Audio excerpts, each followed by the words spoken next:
Hello friends, welcome to my channel.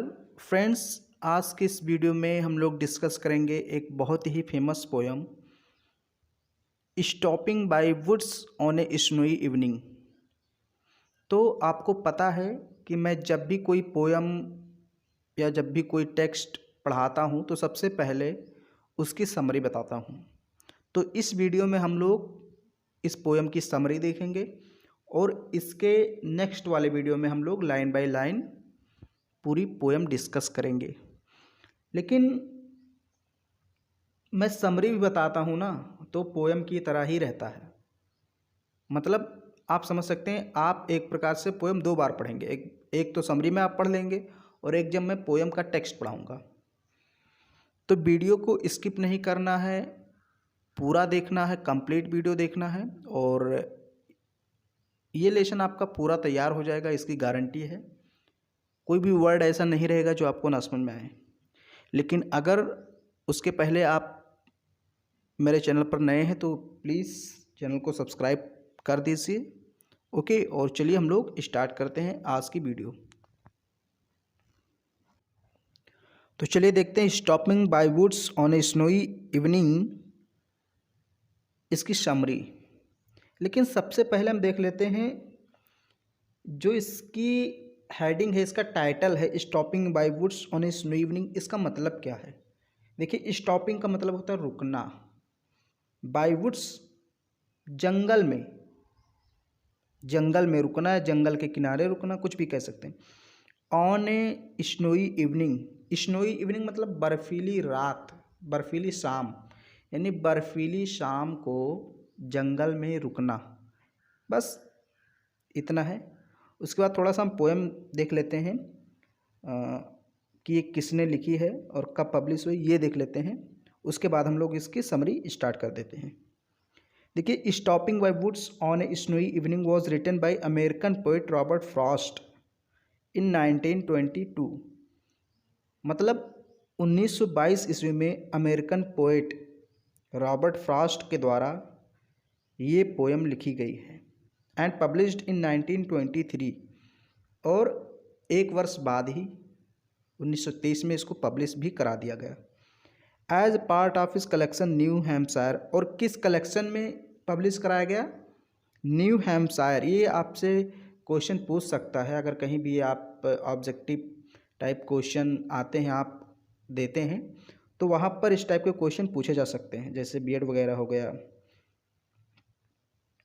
या फिर आप ग्रेजुएशन कर रहे हैं जहाँ ऑब्जेक्टिव टाइप क्वेश्चन पूछे आते हैं, तो ऐसे पूछ सकता है आपसे। ओके, तो इसको याद रखिए कि कब पब्लिश हुई, कब इसको लिखा गया, किसने लिखा, किस कलेक्शन में पब्लिश हुई। तो न्यू हैम्पशायर में पब्लिश हुई। कलेक्शन होता है, जब पोएम्स का एक कलेक्शन होता है, समूह। ओके, तो उसी में पब्लिश हुई 1923 में। तो बस इतना ही, इसके बारे में ज़्यादा हम लोग नहीं जानेंगे। चलिए देखते हैं इसकी समरी। तो सबसे पहला देखिए, जो पहला पैराग्राफ है उसको देखिए। स्टार्टिंग कहाँ से शुरू होता है कि जो स्पीकर है यानी राइटर है, जिसने इस पोएम को लिखा है, जो अपनी कहानी बताता है, वो कहता है मैं एक जंगल से गुजर रहा था, बर्फीली रात थी, घोड़े पर था मैं। तो वही सारी चीज़ें डिस्कस करता है। The speaker thinks about who owns the woods that he or she is passing through. The speaker things यानी कि स्पीकर बोलने वाला, यानी कि राइटर सोचता है, थिंक अबाउट के बारे में, किसके बारे में? हु ओन्स द वुड्स, कि किसका ये जंगल है, यानी जिसका ये जंगल है उसके बारे में सोच रहा है।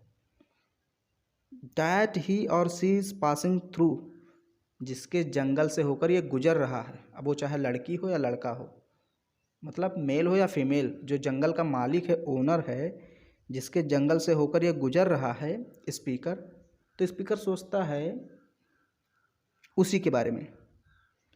And is Fairlie sure of knowing the land owner, और स्पीकर कहता है कि शायद मैं उसको जानता हूँ। इज़ फेयरली श्योर, शायद नहीं, श्योर मतलब निश्चित रूप से मैं उसको जानता हूँ कि ये किसका जंगल है। समझ में आया? कह रहा कि इज फेयरली, फेयरली मतलब अच्छे तरीके से, श्योर मतलब निश्चित रूप से, of knowing the land owner, यानी उस लैंड का जो ओनर है, मालिक है जंगल का, शायद मैं उसको जानता हूँ या फिर निश्चित रूप से जानता हूँ। आप बोलिए, शायद मत बोलिए, मैं उसको निश्चित रूप से जानता हूँ। The owners home is far away in the village, उस ओनर का जो घर है वो यहाँ से काफ़ी दूर है, गांव में है, मतलब जंगल में उसका घर नहीं है। स्पीकर कहता है कि जिस, स्पीकर का मतलब यहाँ पर राइटर आप कह सकते हैं, पोएट कह सकते हैं। ओके, तो पोएट कहता है कि जिस व्यक्ति के जंगल में मैं ठहरा हूँ या जिससे होकर मैं गुजर रहा हूँ, उस व्यक्ति का घर यहाँ से दूर विलेज में है, यानी गांव में है। वही कह रहा था, ओनर्स होम, उस मालिक का घर, इज है फार अवे, दूर, इन द विलेज, गांव में, and thus he is physically incapable of seeing the speaker pause to watch the snowfall in the forest. इस प्रकार वो हमें नहीं देख सकता, यानी कि स्पीकर को नहीं देख सकता कि मैं उसके जंगल में रुका हूँ और गिरते हुए बर्फ़ को देख रहा हूँ। एंड और डज, इस प्रकार, ही इज़ का मतलब लैंड ओनर, फिजिकली मतलब शारीरिक रूप से, इनकैपेबल अयोग्य ऑफ सीइंग, देखने के, यानी देख नहीं पाएगा। किसको नहीं देख पाएगा? हमको। पोएट कहता है हमको नहीं देख पाएगा कि हम उसके जंगल में रुकें। द स्पीकर, यहाँ पर स्पीकर पोएट के लिए आया है। ओके, दस he is physically incapable of seeing the speaker, pause का मतलब रुका हुआ हूँ, टू वॉच देखने के लिए, द स्नो फॉल यानी कि गिरती हुई बर्फ़ को, इन द फॉरेस्ट जंगल में, उसके जंगल में गिरती हुई बर्फ़ को देखने के लिए मैं रुका हूँ। ये कौन नहीं देख पाएगा? जंगल का लैंड ओनर यानी कि मालिक नहीं देख पाएगा हमें, क्योंकि उसका घर तो विलेज में है। ओके, तो आई होप आपको ये 5 लाइनें समझ में आई होंगी। अभी तो मैं समरी समझा रहा हूँ, इसके बाद में टेक्स्ट पढ़ाऊँगा तो और मज़ा आएगा। अब देखिए, द स्पीकर थिंक्स, यानी कि पोएट या स्पीकर जो भी कहो आप, वो सोचता है, his or her horse must find it strange to stop so far from the signs of civilisation. अब जंगल में जब रुक गया वो पोएट, तो पोएट सोचता है कि शायद हमारा जो घोड़ा है इसको अजीब लगता है, क्योंकि घोड़े पर था पोएट। तो कहता है कि हमारे घोड़े को बड़ा अजीब लग रहा होगा कि आखिर मैं इस वीरान जंगल में क्यों रुक गया। यहाँ कोई सिविलाइजेशन नहीं, कोई सभ्यता नहीं, कोई नगर नहीं, कोई गांव नहीं है, कोई घर नहीं है, एक चिन्ह भी नहीं है, एक साइन भी नहीं है सिविलाइजेशन का। इतनी दूर में जंगल में क्यों रुक गया? तो वही स्पीकर कहता है कि हमारे घोड़े को, वही कह रहा है, the horse must find it strange, उसको अजीब लग रहा होगा घोड़े को कि आखिर मेरा मालिक यहाँ रुक क्यों गया। इंडीड, वास्तव में, they are surrounded only by the forest, वे दोनों यानी कौन कौन? घोड़े और पोएट घिरे हुए थे, सराउंडेड घिरे हुए थे, ओनली बाय द फॉरेस्ट, एकमात्र चीज़ से, और वो क्या था? जंगल, यानी चारों तरफ जंगल ही था। एंड फ्रोजन लेक, और बर्फ़ की बड़ी बड़ी सिल्लियाँ, झीलें थीं, यानी चारों तरफ बर्फ़ गिर रहा था। On the longest night of the year, और शायद ये वर्ष की सबसे लंबी रात है। Okay, the horse shakes the bell on its harness, यानी कि घोड़े के गर्दन में जो घंटी लगी होती है गले में, आपने देखा होगा छोटी छोटी घंटी लगी होती है, तो वो हिलाता है उस घंटी को। द हॉर्स शेक्स मतलब हिलाता है, द बेल्स यानी घंटी को, ऑन इट्स हार्नेस जो उसकी सींग पर या फिर गले में लटकी होती है उसको हिलाता है। As if asking if the speaker has made a mistake by stopping, शायद वो ये कहना चाहता है घंटी को बजा करके, हिला करके, कि कहीं मेरे मालिक आपसे गलती तो नहीं हो गई, यहाँ रुक गया, कहीं कोई मिस्टेक तो नहीं हो गई।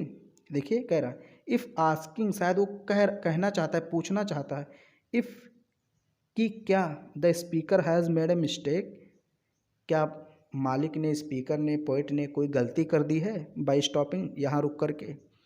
क्या आपसे कोई भूल हो गई? घोड़ा पूछना चाहता है अपने मालिक से, स्पीकर यानी मालिक, पोइट उससे पूछना चाहता है कि क्या कोई गलती हो गई, पगला वगला गए हो क्या, यहाँ पर रोक दिए बीच वीरान जंगल में, ना कोई घर है ना कोई विलेज है, यहाँ क्यों रोक दिए? शायद वो यही पूछना चाहता है घंटी हिलाकर। The only other sound besides the ringing of these bells is that of the wind and falling snow flakes. अब जंगल में दो ही आवाज़ आ रही है, एक तो इसके घंटी की, घोड़े की, और दूसरी हवाओं की और गिरते हुए बर्फ की। ओके, द ओनली अदर यानी कि एक और आवाज़, साउंड, बिसाइड्स अतिरिक्त the ringing of these bells, यानी इन घंटियों के अतिरिक्त एक और आवाज़ है जो आ रही है, वो क्या है? Is that of the wind, हवाओं की आवाज़, एंड फॉलिंग स्नो फ्लैक्स, और गिरते हुए बर्फ़ की आवाज़। यानी जंगल में दो ही प्रकार की आवाज़ आ रही है, एक तो घंटी की, घोड़े की आवाज़, और एक हवाओं की और गिरते हुए बर्फ़ की आवाज़। यही दो आवाज़ आ रही और कोई किसी भी प्रकार की आवाज़ नहीं है। The speaker finds the woods very alluring however, हालांकि स्पीकर को ये दृश्य, ये जंगल का दृश्य बहुत ही मनोरम लगता है, बहुत ही मनमोहक लगता है।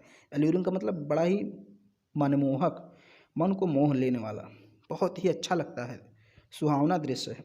The speaker has obligations to fulfil elsewhere, लेकिन स्पीकर का तो लक्ष्य कहीं और जाने का है। ऑब्लिगेशंस का मतलब क्या होता है? मकसद, कर्तव्य आपका, वचनबद्धता, उसने कहीं और जाने का वचन दिया है। टू फुलफिल एल्सवेयर मतलब कोई और काम उसको पूरा करना है कहीं जा कर के, तो उसको तो जाना पड़ेगा। दस, इस प्रकार, though he would like to stay, हालांकि वो रुकना चाहता था, एंड रेस्ट, और आराम करना चाहता था। The speaker knows there are many more miles to go before he will be possible. Speaker जानता है कि अभी उसको मीलों तक चलना है अपने लक्ष्य तक पहुंचने के लिए, इसलिए वो कहता है अब मुझे चलना चाहिए। हालांकि ये जंगल बहुत ही सुंदर है, मनमोहक है, मैं यहाँ रुकना चाहता था और आराम करना चाहता था, लेकिन क्योंकि मेरा लक्ष्य अभी दूर है और मेरा लक्ष्य अलग है, इसलिए मुझे चलना चाहिए। तो दोस्तों, ये मैंने आपको इसकी समरी बताई है। ओके, और अभी मैंने टेक्स्ट नहीं बताया, हालांकि ये टेक्स्ट जैसा ही है। अब इसके अगले वाले पार्ट में मैं इसका टेक्स्ट बताऊंगा, लाइन बाय लाइन उसको समझाऊंगा, फिर ये पोएम आपको पूरी की पूरी पोएम एकदम रट जाएगी। ओके, तो उम्मीद है ये वीडियो आपको पसंद आया होगा। इसको लाइक कीजिए, शेयर कीजिए, और अगर आप नए हैं तो हमारे चैनल को प्लीज़ प्लीज़ प्लीज़ सब्सक्राइब भी कीजिए।